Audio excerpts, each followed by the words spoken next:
ओम शांति। आज है 5 जून 2020 की साकार मुरली। पहले एक नज़र मुरली की मुख्य पॉइंट्स पर। बाबा ने कहा, तुम बच्चे अभी पुरुषोत्तम संगम युग पर बैठे हो। जो बाप को याद करते हैं, उनकी श्रीमत पर चलते हैं, वह संगम युग पर हैं और बाकी कलयुग में हैं। कई बच्चे एक सेकंड में ईश्वरीय संप्रदाय के बन जाते और फिर अगले ही सेकंड आसुरी संप्रदाय के बन जाते। बाबा ने इसको स्पष्ट करते हुए कहा, जब तुम अपने को आत्मा समझ बाप की याद में रहते हो तो ईश्वरीय परिवार के हो।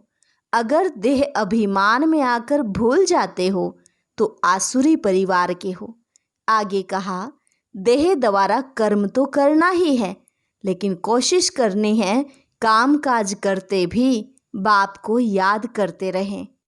फिर कहा, तुम बच्चे जब याद की यात्रा में बैठते हो तो माया के तूफान आते हैं, परंतु तुम्हें घबराना नहीं है।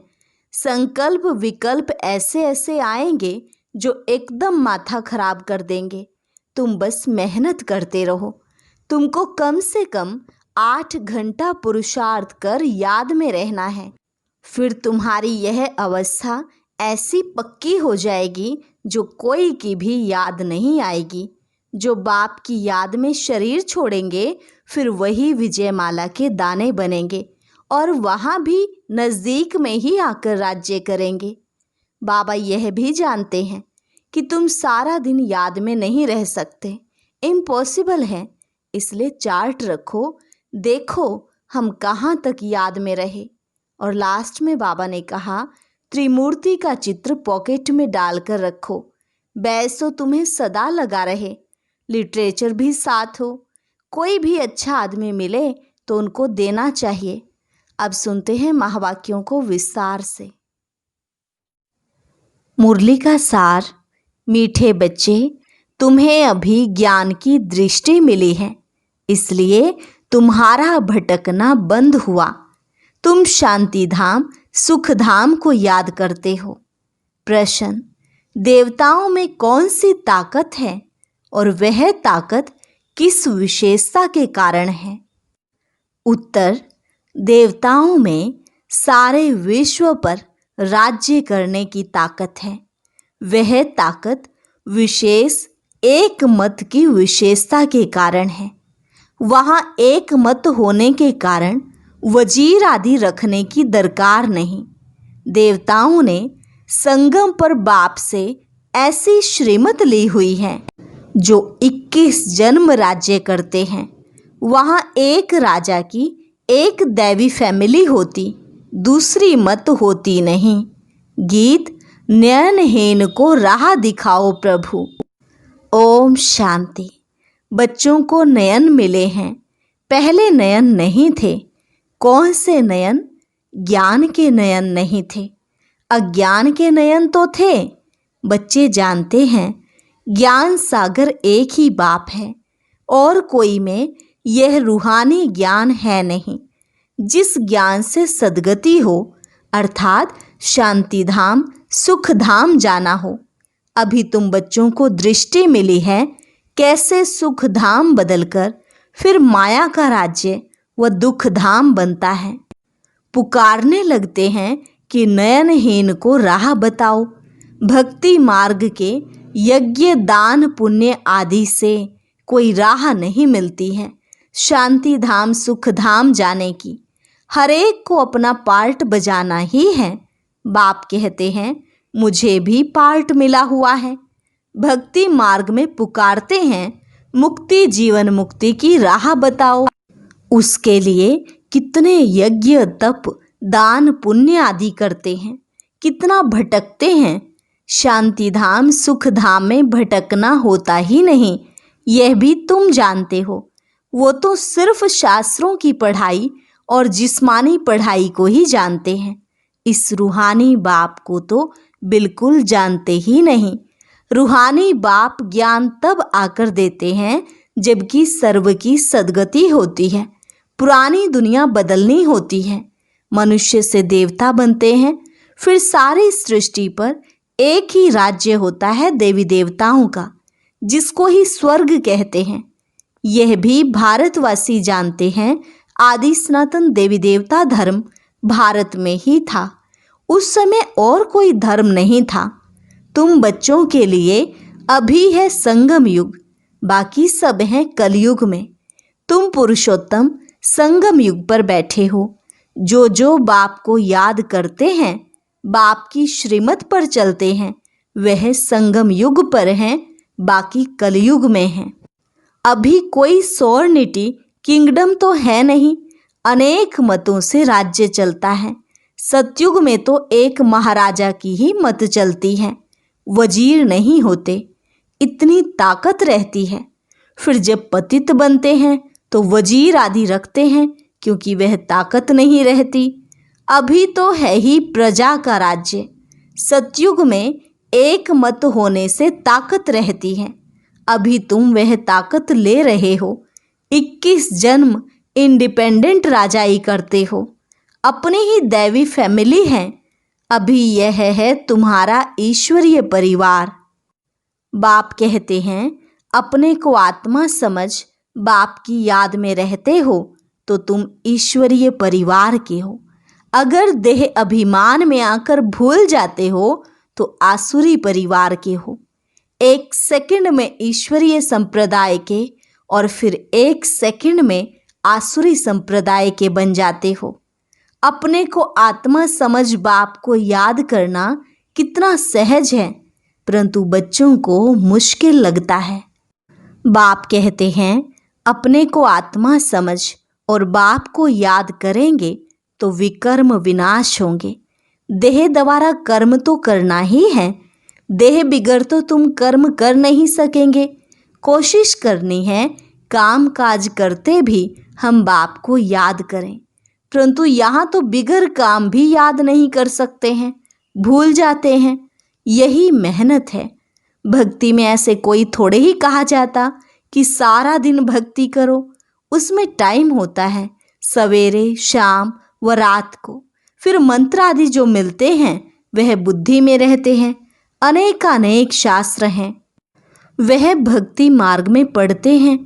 तुमको तो कोई पुस्तक आदि नहीं पढ़ना है, न बनाना है।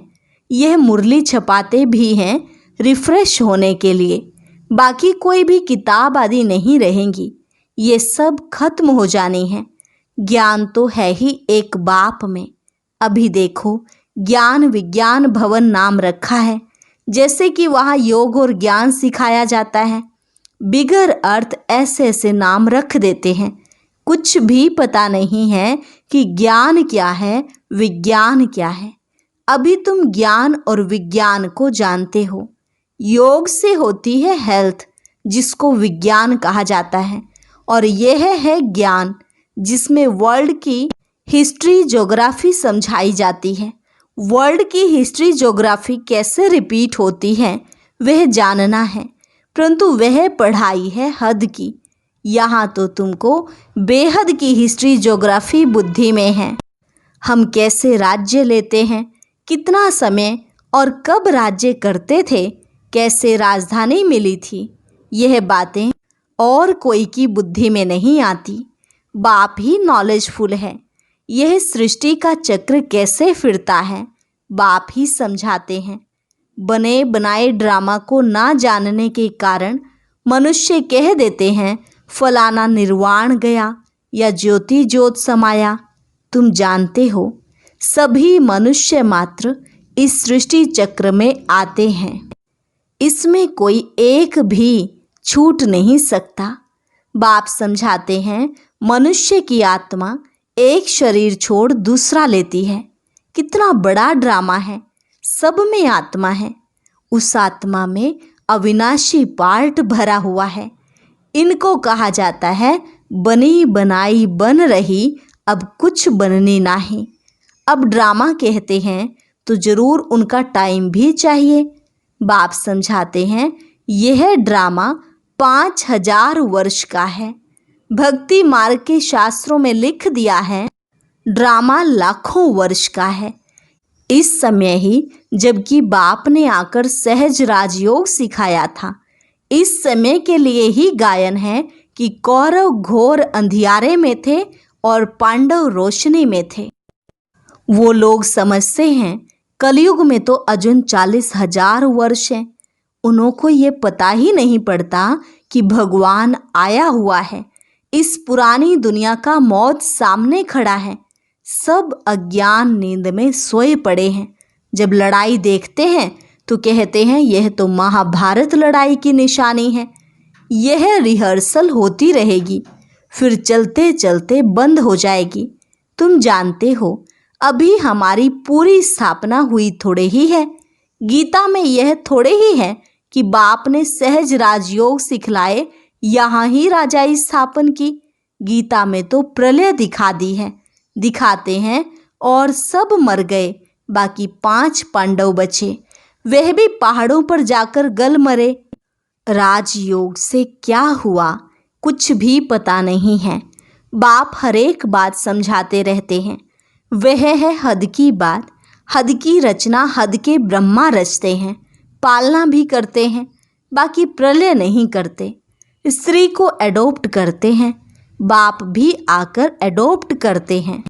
कहते हैं मैं इनमें प्रवेश कर बच्चों को नॉलेज सुनाता हूँ, इन द्वारा बच्चों को रचता हूँ। बाप भी है, फैमिली भी है। यह बातें बड़ी गुह्य हैं, बहुत गंभीर बातें हैं, मुश्किल कोई की बुद्धि में बैठती हैं। अब बाप कहते हैं पहले पहले तो अपने को आत्मा समझो। आत्मा ही एक शरीर छोड़ दूसरा लेती है। शरीर पर ही भिन्न भिन्न नाम पड़ते हैं। नाम, रूप, फीचर्स सब भिन्न भिन्न हैं। एक के फीचर्स दूसरे से ना मिले।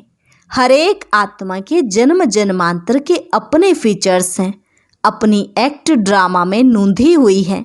इसलिए इनको बना बनाया ड्रामा कहा जाता है। अभी बेहद का बाप कहते हैं मुझे याद करो तो विकर्म विनाश हो। तो हम क्यों ना बाप को याद करें?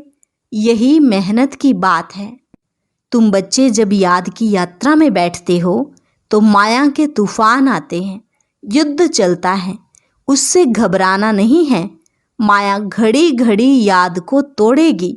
संकल्प विकल्प ऐसे ऐसे आएंगे जो एकदम माथा खराब कर देंगे। तुम मेहनत करो। बाप ने समझाया है इन लक्ष्मी नारायण की कर्मेंद्रियां वश कैसे हुई। यह संपूर्ण निर्विकारी थे। यह शिक्षा इन्हों को कहाँ से मिली? अभी तुम बच्चों को यह बनने की शिक्षा मिल रही है। इनमें कोई विकार नहीं होता। वहाँ रावण राज्य ही नहीं, पीछे रावण राज्य होता है। रावण क्या चीज है यह कोई भी नहीं जानते। ड्रामानुसार यह भी नोंद है।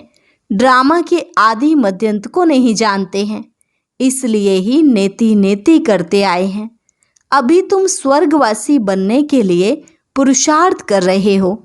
यह लक्ष्मी नारायण स्वर्ग के मालिक है ना। इन्हों के आगे माथा टेकने वाले तमोप्रधान कनिष्ठ पुरुष हैं। बाप कहते हैं पहले पहले तो एक बात पक्की कर लो, अपने को आत्मा समझ बाप को याद करो। इसमें ही मेहनत है। जैसे 8 घंटे सरकारी नौकरी होती है ना, अभी तुम बेहद की सरकार के मददगार हो। तुमको कम से कम 8 घंटा पुरुषार्थ कर याद में रहना है। यह अवस्था तुम्हारी ऐसी पक्की हो जाएगी जो कोई की भी याद नहीं आएगी। बाप की याद में ही शरीर छोड़ेंगे, फिर वही विजयमाला के दाने बनेंगे। एक राजा की प्रजा कितनी ढेर होती है, यहाँ भी प्रजा बननी है। तुम विजयमाला के दाने पूजने लायक बनेंगे। 16,108 की माला भी होती है, एक बड़े बॉक्स में पड़ी रहती है। 8 की माला है, 108 की भी है, अंत में फिर 16,108 की भी बनती है। तुम बच्चों ने ही बाप से राजयोग सीख सारे विश्व को स्वर्ग बनाया है, इसलिए तुमको पूजा जाता है। तुम ही पूज्य थे, फिर पुजारी बने हो। यह दादा कहते हैं हमने खुद माला फेरी है। लक्ष्मी नारायण के मंदिर में यूं तो रुद्रमाला होनी चाहिए। तुम पहले रुद्रमाला फिर रुंडमाला बनते हो। पहले नंबर में है रुद्रमाला, जिसमें शिव भी है। रुंडमाला में शिव कहाँ से आए? वह है विष्णु की माला। इन बातों को भी कोई समझ से थोड़े ही हैं। अभी तुम कहते हो हम शिव बाबा के गले का हार जाए बनते हैं, ब्राह्मणों की माला नहीं बन सकती हैं। ब्राह्मणों की माला होती नहीं। तुम जितना याद में रहते हो, फिर वहाँ भी नज़दीक में ही आकर राज्य करेंगे। यह पढ़ाई और कोई जगह मिल ना सके। तुम जानते हो, अभी हम इस पुराने शरीर को छोड़ स्वर्गवासी बनेंगे। सारा भारत स्वर्गवासी बनेगा। इन पर्टिकुलर भारत ही स्वर्ग था। 5000 वर्ष की बात है, लाखों वर्ष की बात हो नहीं सकती। देवताओं को ही 5000 वर्ष हुए। स्वर्ग को मनुष्य भूल गए हैं तो ऐसे ही कह देते हैं, बाकी है कुछ नहीं। इतना पुराना संवत आदि है थोड़े ही, है ही सूर्यवंशी चंद्रवंशी। फिर और धर्म वाले आते हैं। पुरानी चीज़ें काम क्या आएंगी? कितना खरीद करते हैं। पुरानी चीज़ की बहुत वैल्यू करते हैं। सबसे वैल्यूबल है शिव बाबा। कितने शिवलिंग बनाते हैं। आत्मा इतनी छोटी बिंदी है, यह किसको भी समझ में नहीं आता। अति सूक्ष्म रूप है। बाप ही समझाते हैं, इतनी छोटी बिंदी में इतना पार्ट नूंधा हुआ है। यह ड्रामा रिपीट होता रहता है। यह ज्ञान तुमको वहाँ नहीं रहेगा। यह प्रायः लोप हो जाता है। तो फिर कोई सहज राजयोग सिखा कैसे सकते? यह सब भक्ति मार्ग के लिए बैठ बनाया है। अभी बच्चे जानते हैं, बाप द्वारा ब्राह्मण देवता क्षत्रिय 3 धर्म स्थापन हो रहे हैं भविष्य नई दुनिया के लिए। वह पढ़ाई जो तुम पढ़ते हो वह है इस जन्म के लिए। इनकी प्रारब्ध तुमको नई दुनिया में मिलनी है। यह पढ़ाई होती है संगम युग पर। यह है पुरुषोत्तम संगम युग। मनुष्य से देवता तो जरूर संगम पर बने होंगे। बाप बच्चों को सब राज समझाते हैं। यह भी बाबा जानते हैं, तुम सारा दिन इस याद में रह नहीं सकेंगे। इम्पॉसिबल है। इसलिए चार्ट देखो हम कहाँ तक याद में रह सकते हैं। देह का अभिमान होगा तो याद कैसे रह सकेगी। पापों का बोझा सिर पर बहुत है, इसलिए बाबा कहते हैं याद में रहो। त्रिमूर्ति का चित्र पॉकेट में डाल दो, परंतु तुम घड़ी घड़ी भूल जाते हो। अल्फ को याद करने से बे आदि सब याद आ जाता है। बैस तो सदा लगा रहे। लिटरेचर भी हो, कोई भी अच्छा आदमी हो तो उनको देना चाहिए। अच्छा आदमी कभी मुफ्त में लेंगे नहीं। बोले इसका क्या पैसा है? बोलो यह गरीबों को तो मुफ्त में दिया जाता है, बाकी जो जितना दे रॉयल्टी होनी चाहिए। तुम्हारी रस्म रिवाज दुनिया से बिल्कुल न्यारी होनी चाहिए। रॉयल आदमी आप पे ही कुछ न कुछ देंगे। यह तो हम सबको देते हैं कल्याण के लिए। कोई पढ़कर भी तुमको पैसे भेज देंगे। खर्चा तो तुम करते हो ना। बोलो हम अपना तन मन धन भारत की सेवा में खर्च करते हैं। अच्छा, मीठे मीठे सिकिल दे बच्चों प्रति मात पिता बाप दादा का याद प्यार और गुड मॉर्निंग। रूहानी बाप की रूहानी बच्चों को नमस्ते। रूहानी बच्चों की रूहानी बाप दादा को नमस्ते नमस्ते, गुड मॉर्निंग। धारणा के लिए मुख्य सार। पहली पॉइंट, इस बेहद की सरकार को मदद करने के लिए कम से कम 8 घंटा याद में रहने का पुरुषार्थ करना है। याद में जो माया विघ्न डालती है उससे घबराना नहीं है। इस पुरुषोत्तम संगम युग पर ईश्वरीय संप्रदाय का बन ईश्वर की मत पर चलना है। कर्म करते भी एक बाप की याद में रहने का अभ्यास करना है। वरदान, बेगर टू प्रिंस का पार्ट प्रैक्टिकल में बजाने वाले त्यागी व श्रेष्ठ भाग्यशाली आत्मा भाव। बेगर टू प्रिंस का पार्ट प्रैक्टिकल में बजाने वाले त्यागी व श्रेष्ठ भाग्यशाली आत्मा भव। जैसे भविष्य में विश्व महाराजन दाता होंगे, ऐसे अभी से दातापन के संस्कार इमर्ज करो। किसी से कोई सल्वेशन लेकर के फिर सल्वेशन दे, ऐसा संकल्प में भी ना हो। इसे ही कहा जाता है बेगर टू प्रिंस। स्वयं लेने की इच्छा वाले नहीं, इस अल्पकाल की इच्छा से बेगर। ऐसा बेगर ही संपन्न मूर्त है। जो अभी बेगर टू प्रिंस का पार्ट प्रैक्टिकल में बजाते हैं, उन्हें कहा जाता है सदा त्यागी व श्रेष्ठ भाग्यशाली। त्याग से सदा काल का भाग्य स्वतः बन जाता है। स्लोगन: सदा हर्षित रहने के लिए साक्षीपन की सीट पर दृष्टा बनकर हर खेल देखो। सदा हर्षित रहने के लिए साक्षीपन की सीट पर दृष्टा बनकर हर खेल देखो। अच्छा, और अभी 3 मिनट हम सभी प्यारे बाबा को याद करेंगे। ओम शांति।